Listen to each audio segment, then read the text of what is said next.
جائے گی نا انشاءاللہ. صحیح بات ہے, صحیح تو بات. باقی I think motivation plays a huge role لوگوں کے صحت میں. کئی ڈاکٹر صاحب میں نے بھی ایسے کیس اسٹڈیز دیکھی کہ ڈاکٹرز نے کہا جی 3 مہینے آپ کے پاس, 1 مہینہ آپ کے پاس, and people went on to live like 4 years 5 years. اللہ کی رحمت سے آپ کو شاید وہ علی بنات کا پتہ ہو. بالکل بالکل, سبحان اللہ. میں وہ دیکھے کہاں سے, مطلب اللہ جب مطلب وہ اللہ نے اس سے نیکی کرانی تھی, اللہ نے اسے زندہ رکھا. وہ کہتے ہیں نا جب تک توبہ کا دروازہ کھلا ہے کسی کو گناہ گار مت کرو, کیونکہ یہ کسی بھی وقت جو ہے اللہ کا کرم ہو سکتا ہے. اور وہ دیکھیں کہ وہ بیماری اس کے لیے, اور وہ الحمدللہ میری والدہ کو ڈاکٹر نے 3-4 مہینے انہوں نے, کیونکہ وہ بونز تک سپریڈ ہو گیا تھا سارا, تو اور پھر ایج بھی زیادہ تھی, اور پھر انکنٹرول ڈائبٹیز بھی تھی کیونکہ وہ پرہیز نہیں کرتی تھی. لیکن وہاں سے الحمدللہ 3 years انہوں نے گزارے اور آسانی سے گزارے الحمدللہ. جس کو اللہ زندہ رکھنا چاہے اللہ تعالیٰ کے ہاتھ میں سب کچھ. لوگ نا آئی تھنک ڈاکٹر صاحب کنکلوژنس کو جمپ کر جاتے ہیں بہت جلدی کہ ہائے مجھے یہ ہو گیا, اب یہ ہو جائے گا. پھر اوور تھنکنگ, فیوچر آپ نے دیکھا ہی نہیں, آپ کو پتہ ہی نہیں آپ نے کل زندہ رہنا ہے کہ نہیں رہنا ہے. اتنی فکر اگر ہم نے آخرت کی ہوتی, اللہ تعالیٰ کو فیس کرنے کی ہوتی, تو زندگی پتہ نہیں اس کا رزلٹ ہی کچھ اور ہوتا. تو آئی تھنک کنکلوژنس کو ریچ نہیں کرنا چاہیے.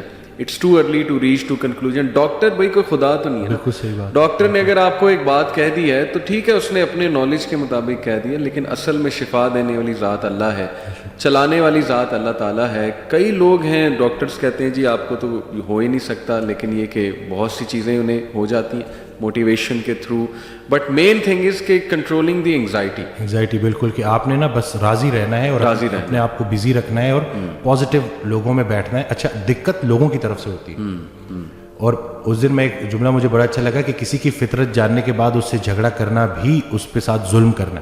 جب آپ نے ایک بندے کو دیکھ لیا کہ وہ انگزائٹی سے گزر رہا ہے اور آپ بجائے سے کہ اس کو بولو کہ ڈرامے کر رہے ہو, اس کے ساتھ بیٹھو. وہ کسی نے اس دن حضرت سے پوچھا کہ کیا غیر مسلموں کو بھائی کہہ سکتے ہیں, تو جواب دیا کہ پہلے بھائی کو تو بھائی کہہ دو, پہلے بھائی کو تو بھائی کہہ دو جو تمہارے ساتھ ہے. صحیح. باقیوں کی تو چھوڑو نا, کیونکہ سارا پوچھا ہی ان کا جانا ہے پہلے. صحیح بات, صحیح. کہ آپ کے جو اپنے قریبی رشتہ دار ہیں, تو یہ رشتہ دار جو ارد گرد کے ہیں ان کا بڑا رول ہے. اگر ایک بندہ آئسولیٹ ہو گیا تو طریقے سے اس کے ساتھ بیٹھیں اور اس کو وہی فی الحال سنائیں جو وہ سننا چاہتا ہے. پہلے اس سے تعلق بنا لیں, پھر آہستہ آہستہ. جیسے میرے پاس ایک بچہ آیا اس دن, وہ ڈرگز لیتا ہے, تو میں نے وہ پوری اس کی جو ہے جب پوری کاؤنسلنگ میں نا میں نے ایک دفعہ بھی جو ہے یہ چیز نہیں چھیڑی. صحیح. اور ان کی وہ مدر بار بار بول رہی کہ یہ ایسا ہے, یہ ایسا ہے. تو خیر میں نے اس بچے کو باہر بھیجا اور میں نے ان کی میں نے کہا کہ میں نے ایک دفعہ اس بچے کو بولا, میں نے کہا آپ کیوں بار بار. صحیح بات. کہ میں نے کہا وہ اس سے نفرت نہ کریں, وہ آہستہ آہستہ چھوڑ دے گا, فٹنس کی طرف آئے گا, ایکسرسائز کی طرف آئے گا, ڈائٹ کی طرف آئے گا, نکل آئے گا. جی تو یہ بس یہی ہے نا کہ لوگ جو ارد گرد کے رشتہ دار ہیں وہ بھی بڑا کام خراب کرتے ہیں. ایگزیکٹلی. وہ سمجھتے نہیں ہیں اگلے کو, ایسے ہی اور بس دھتکار دیتے ہیں. پھر جو اگر آپ نے اپنے گھر سے ہی آپ کو سوشل سپورٹ ہی نہیں ملی اگر آپ کو, تو ظاہر ہے پھر بڑا. تھوڑا سا اگر آپ سے پوچھنا چاہوں اف یو آر کمفرٹیبل کہ وٹ کلکڈ فار یو, آپ نے کہا کہ آپ نے کافی عرصہ انگزائٹی فیس کی, وہ سنگل چیز یا وہ چلے نمبر آف تھنگس جو آپ کے لیے کلک کی, وہ کیا؟ جسے میں اپنا بدترین دور سمجھ رہا تھا وہ بہترین دور کا آغاز تھا. اچھا. پہلے ہوا میں اکیلا, کیونکہ میں نے ایک ڈیسیجن لیا, سب نے چھوڑ دیا, ٹھیک ہو گیا. اتنی آئسولیشن تھی کہ, اور پہلے بالکل مجھے اللہ کی رحمت سے میں نا امید ہو گیا تھا, اور مجھے لٹرلی وہ سوسائڈل تھاٹس بھی آنا شروع ہو گئے. تو اسی دوران میں ایک ویڈیو سن رہا, تو اس میں وہ اللہ نے کسی نہ کسی کو بہانہ بنانا ہوتا ہے, وسیلہ بنانا ہوتا ہے. تو وہ قاسم علی شاہ صاحب کی نا میں سن رہا تو ایک ویڈیو, تو اس میں انہوں نے کہا کہ حضرت واصف علی واصف رحمۃ اللہ علیہ. تو میں نے ویسے ہی نا میں نے سرچ کیا, تو پہلی ویڈیو جو سامنے آئی وہ تھی غم. تو اب وہ میں نے کلک کی, کیونکہ اب وہ جیسے میں نے کلک کی تو اس میں الفاظ یہ تھے کہ غم میں غم دینے والے کو یاد رکھنا, یاد رکھنا تیرے رب سے سب سے قریبی رشتہ سجدے کا ہے, اور اس سے بھی قریبی رشتہ آنسوؤں کا ہے. آنکھ میں آنسو ہیں, سر سجدے میں ڈال, نام محمد آہوں میں, دیکھ یہ غم تجھے کیسے سرفراز کرتا ہے. یہ وہ موتی ہیں جو تجھے تیرے مقام سے آشنا کریں گے. غم سے گھبرانا نہیں ہے, غم کو ریڈ کرنا ہے. وہ حدیث شریف نہیں سنی کہ جس باپ نے 3 بیٹیوں کو پال پوس کے بڑا کیا, اور رخصت کیا, یعنی کہ رخصتی کا غم برداشت کیا. جو 3 دفعہ, کیونکہ جتنی پیاری بیٹی ہوگی اتنا بڑا غم دے کے جائے گی, تو جو 3 دفعہ اس غم سے گزار دیا گیا, اگلا مقام اس کا رسول اللہ صلی اللہ علیہ وسلم کے ساتھ ہے. تو غم تو تجھے اللہ کے قریب کرنے آئے, یہ شارٹ کورس ہے. اب میرے لیے جو میری تنہائی تھی وہ میری سب سے بڑی سپورٹ اس لیے بن گئی کہ مجھے کوئی ڈسٹریکٹ کرنے والا نہیں تھا. پھر میں نے اور سنا, پھر میں نے اور لوگوں کو سنا, پھر میں نے اسی طرح سے یوتھ کلب, اسی طرح سے طه ابن جلیل سارا. اکثر جب وہ جو تھا, جو لاسٹ جو ہمارا ہوا تھا, تو اس میں نے انہی کی سنی باتیں انہی کو سنا رہا تھا.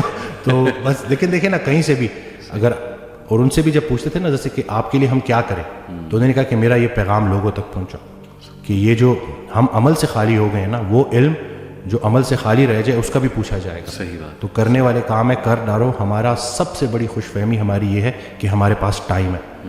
ہم انفارچونیٹلی آخری سانس کو موت سمجھتے ہیں. بچپن مر گیا, جوانی مر گئی.